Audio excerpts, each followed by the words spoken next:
The pain you feel today will make you dangerous. You know what nobody tells you when your world falls apart. They don't tell you that the very moment you feel like you're disappearing, the moment you can barely breathe, barely get out of bed, barely recognize the person in the mirror, that is the moment your real power starts forming. Not later. Not after you've healed. Right now. In the middle of all of this. And I know you don't believe that yet. But stay with me.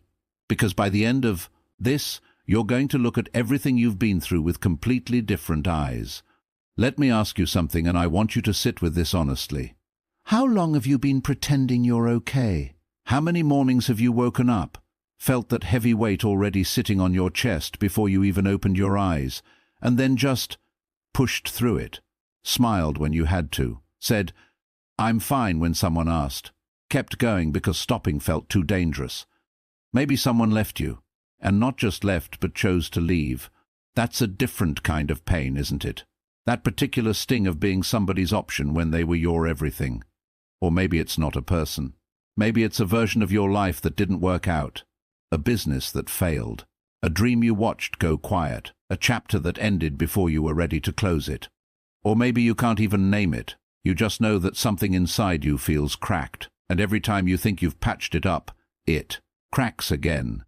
Here's what I want you to understand before we go any further. Your pain is not a sign that you're weak. It's a sign that you cared. It's a sign that you showed up fully for something, and that takes more courage than most people will ever know.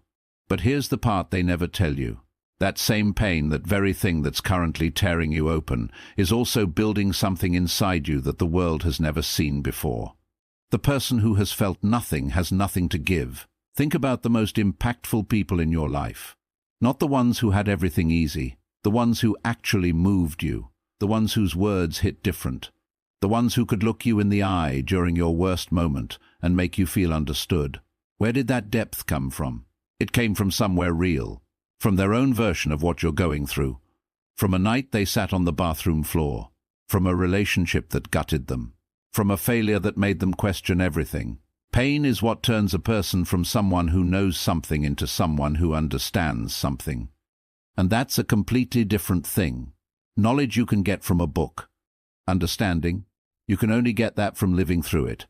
The person who has never had their heart truly broken cannot sit with you in your heartbreak. The person who has never failed cannot truly celebrate your comeback. There is a depth that only suffering carves into you, and once it's carved, you become someone who can reach other people in ways that untouched people simply cannot. Your pain right now is carving you. Let it carve deep. Pressure is the only thing that creates diamonds carbon under normal conditions. It's just carbon, unremarkable, common, forgettable. But take that same carbon, put it under extreme pressure over time, and it transforms into one of the hardest, most precious, most beautiful things on earth. You are that carbon right now. The pressure you're feeling, the weight, the confusion, the grief, the anger, it is not destroying you. It is restructuring you at a molecular level. Your thinking is changing. Your priorities are realigning. The things that used to seem important are falling away. And the things that actually matter are becoming clearer. This is not a metaphor I'm throwing at you to make you feel better. This is literally what psychological transformation looks like. Researchers who study post-traumatic growth, and yes, that's a real studied phenomenon, have found that people who go through severe hardship and come out the other side often report higher levels of personal strength, deeper relationships, greater appreciation for life, and a clearer sense of purpose than they had before the hardship. Not in spite of the pain. Because of it, you are not being crushed. You are being compressed into something extraordinary. The wound is where your instincts are born. Here's something nobody talks about enough. When you go through something painful, something unexpected happens in your nervous system. You become hyper-aware of certain things. You develop a sensitivity almost like a superpower for detecting what you've been burned by before. The person who was manipulated learns to read people like a book. The person who was abandoned develops an almost uncanny ability to recognize love that's real versus love that's performance. The person who hit rock bottom financially develops a level of financial discipline and creativity that people who grew up comfortable will never access. Your wound becomes your warning system, your compass, your edge, Other people walk through life a little naive, a little soft, a little unaware. You see things they can't see. You feel shifts in energy before most people register them. You know when something's off. You know when someone's not being real. You know what rock bottom looks like, which means you also know what climbing looks like, and you will not take the climb for granted. That awareness, that perception, that is dangerous in the best possible way. That is what makes you someone who cannot be easily deceived, easily broken, or easily controlled ever again. Grief is actually loyalty to what mattered. I want to stop here and say something to you that you might really need to hear. Stop being ashamed of how much this hurts. Somewhere along the way, we got this idea that healing quickly is a virtue. That if you're still affected by something weeks or months or years later, that's weakness. That if a song still makes you tear up, or a place still holds too much memory, or a name still lands heavy in your chest, something is wrong with you. Nothing is wrong with you. The depth of your grief is the exact measure of how fully you loved, how sincerely you hoped, how genuinely you invested yourself. You cannot grieve something you didn't care about. You grieve in proportion to how much something meant. So when people try to rush you when the world around you seems impatient with your process, I want you to hear this clearly. The fact that you feel this deeply is one of the rarest and most valuable things about you. The world is full of people who've numbed themselves. People who decided that caring too much hurt too much, so they slowly stopped caring at all. They walk around with a kind of emotional armor that keeps them from getting hurt, and it also keeps them from ever truly connecting. You are not that person. You feel, completely and honestly, that? In a world that celebrates performance over truth, that is powerful.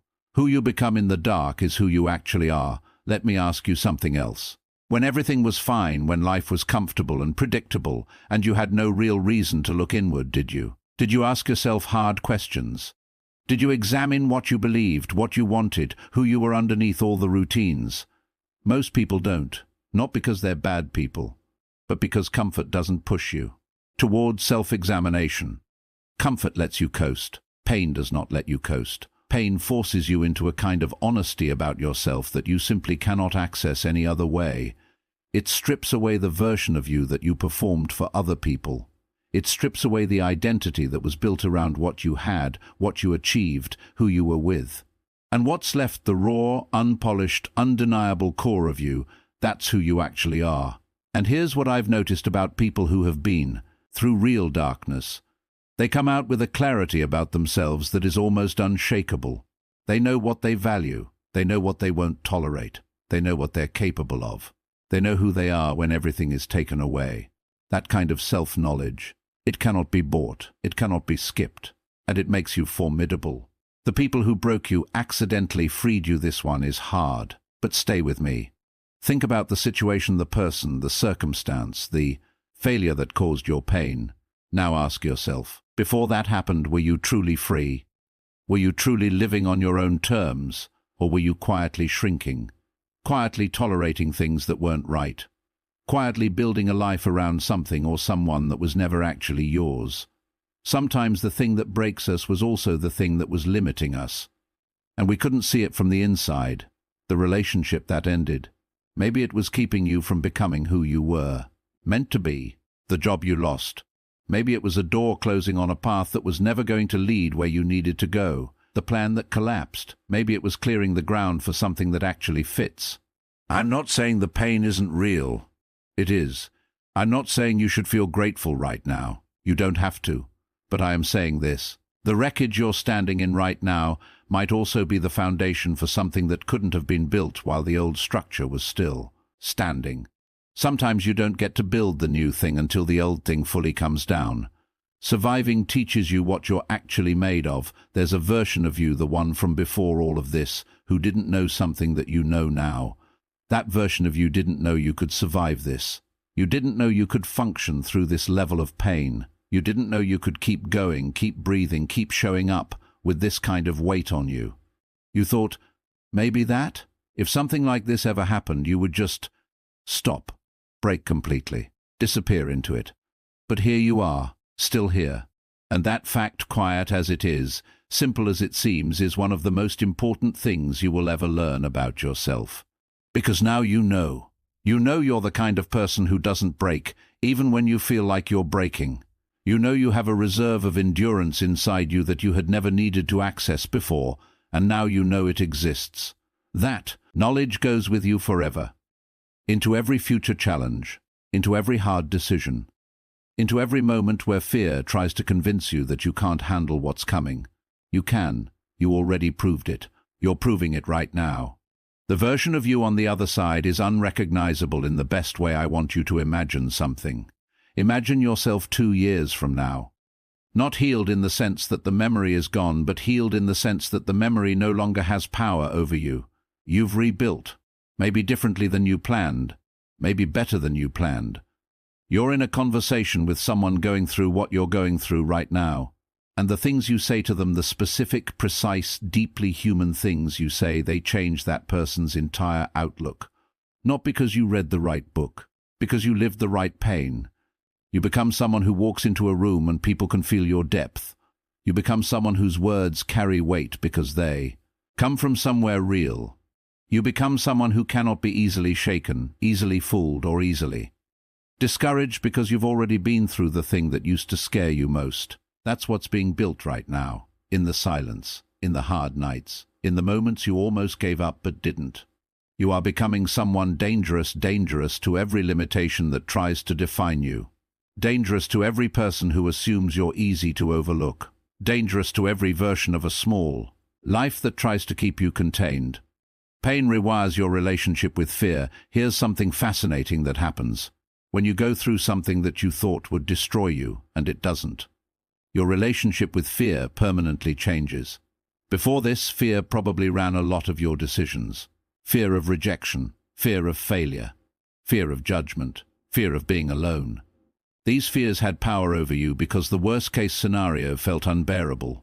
But when the worst-case scenario actually happens, and you survive it, the fear loses its teeth. You've already been in the fire. You know what it feels like. You know you didn't burn up. And now when fear tries to stop you, when it says don't try that, don't risk that, don't reach for that, some part of you knows the truth. Some part of you knows that even if it goes wrong, you'll still be standing. You'll still figure it out. You'll still come through. That shift in your relationship with fear is one of the most quietly radical transformations a person can go through. It turns someone who was cautious into someone who is courageous, not because the fear disappears, but because the fear stops being the loudest voice in the room. You've already survived what you feared. Now imagine what you'll dare when fear no longer has that hold on you.